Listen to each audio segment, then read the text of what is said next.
Como começou? Censura.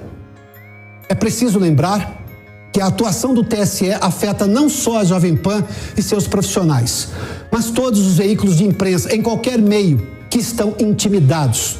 Justo agora, no momento em que a imprensa livre é mais necessária do que nunca.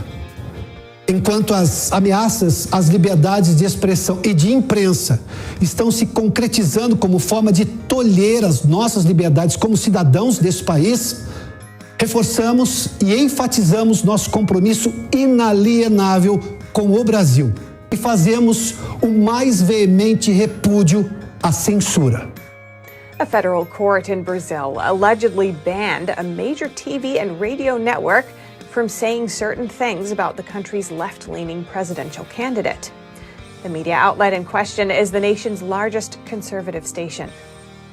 Jovem Pan is a Brazilian media outlet with a TV station and reportedly the largest radio network in the entire Southern Hemisphere. It's also the largest conservative-leaning outlet in the country. On Wednesday, the media outlet reported that Brazil's Superior Electoral Court ruled that the station is no longer allowed to say certain things about left-leaning presidential candidate Luiz Inácio Lula da Silva, the former Brazilian president who was convicted of corruption and spent almost 2 years behind bars.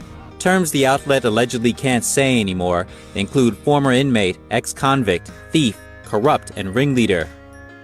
Como está indo? Personalidade levou... Tá. Bom, doutor Paulo, nós estamos com o tempo limitado hoje aqui na nossa questão. Nós vamos fazer...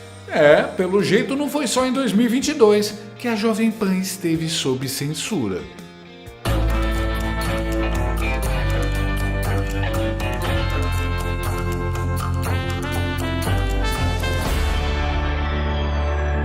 O advogado de Bolsonaro, Paulo Cunha Bueno, esteve na Jovem Pan para falar sobre a situação de Bolsonaro, mas ele não pôde falar. Ele estava falando sobre aquilo que todos sabem, que o processo eleitoral de 2022 foi esquisito, coisa que a própria Jovem Pan denunciava em 2022.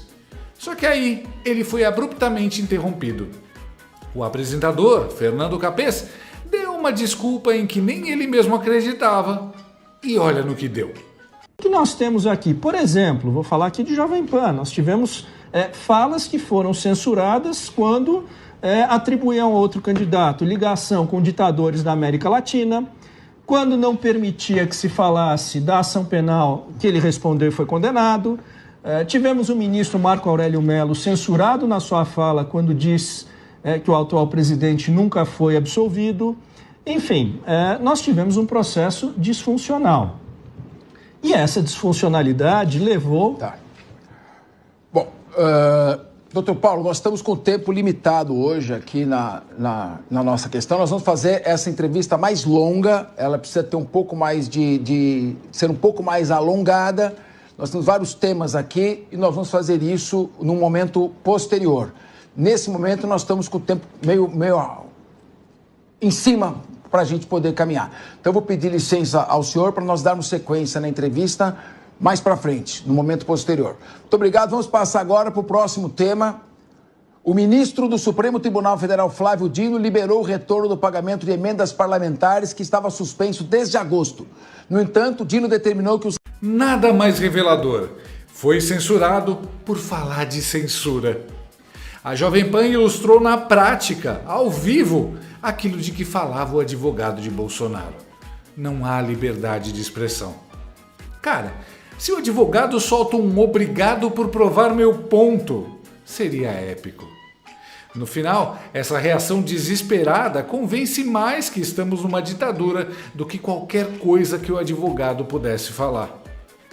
Sem falar que a explicação do apresentador para interromper a entrevista demorou mais do que o que o advogado tinha para falar.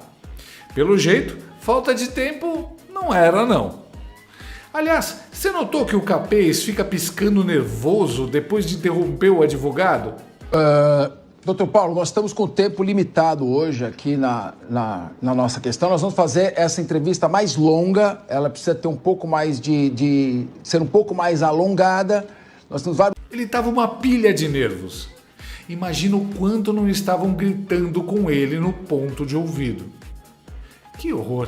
Olha o constrangimento até para o capês. Estão se entregando ao sistema e aos poucos vão estar falando somente o que o regime de exceção permitir.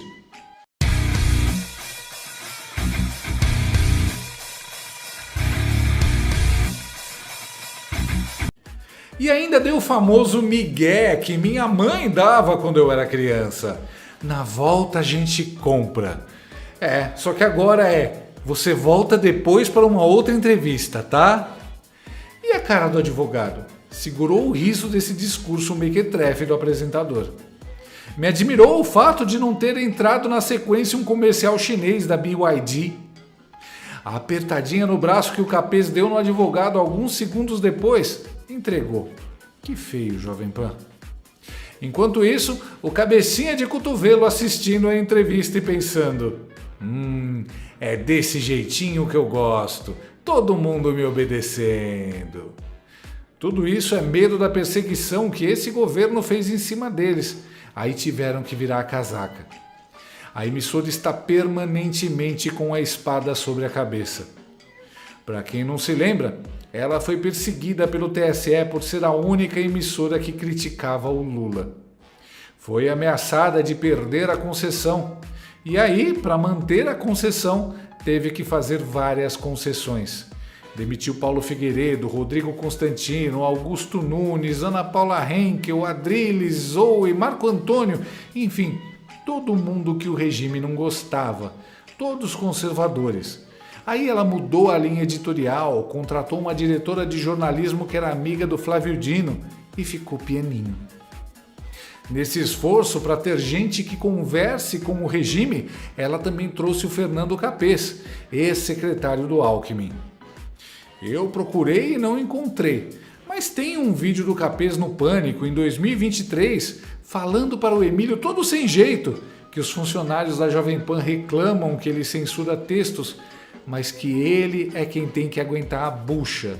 Sem ele, a Jovem Pan seria fechada. E aí está ele, censurando o advogado do Bolsonaro para manter a emissora aberta. É claro, a gente viu o que acontece com veículos grandes que não abaixam a cabeça para o regime. Olha o Terça Livre, fechado e com o seu dono perseguido e ameaçado de prisão.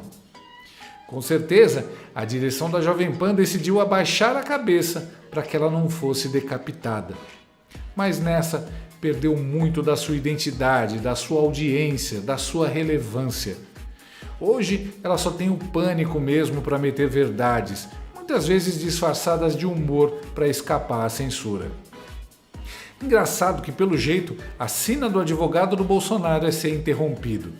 Na sexta-feira, mesmo dando um baile na equipe da Globo News, ele era interrompido o tempo todo pela Mocreia Sadi, que achava que estava num debate e não numa entrevista. É crível que ele não soubesse... Não aderiu de golpe ou não deu certo? Não. 3 dias depois... Objetiva, porque é público e notório. Mas todo mundo queria dar golpe, queria dar golpe e o Bolsonaro não aderiu. 2000 anos depois. Não era obrigação dele denunciar se aquilo ali não tivesse Mas de não fato... tem uma obrigação ética, o senhor acha? 6 horas e meia depois. Deveriam ter feito uma denúncia naquele... Comandantes. Os dois comandantes. Porque eu ainda estou na época que havia ministro da... Alguns centímetros depois... De fato, não fizeram. Então todo mundo prevaricou. Então, de duas, uma. Agora ele é interrompido e cortado na cara dura pelo Capês. Talvez o Capês já tivesse assistido a entrevista na Globo News e, para não passar vergonha igual a Sagui, ele cortou o papo pela raiz. A censura sobre a Jovem Pan foi mostrada ao vivo hoje. É óbvio que ela não pode entrar em certos assuntos se não perde a concessão. A manipulação feita por quem detém o poder é enorme. Estamos numa ditadura total de pensamento único. A Jovem Pan está sob o cabresto. Assim estamos todos. É um sistema de opressão e ameaça. Se continuar assim, em breve vai ter que mudar o nome para Janja Pan. Ela comentou o motivo. Não é que eu tentei matar, é que ela quis meu marido, só isso. Além das ocorrências registradas pela polícia, ela falou à nossa equipe que tinha cometido outros crimes na época. 3 tráficos de droga, tenho arma branca, tenho 6 homicídios com essa 7 agora, incêndio. Conforme o delegado, há linhas de investigação, mas a principal é de que o assassinato tenha relação com drogas. A princípio pode ser dívida de drogas, isso pode acarretar na morte dela. Gostou desse vídeo? Então inscreva-se no canal, comente, curta e compartilhe com seus amigos. Não gostou? Compartilhe com seus inimigos. Até o próximo vídeo, se o mundo não acabar antes. Por hoje é só.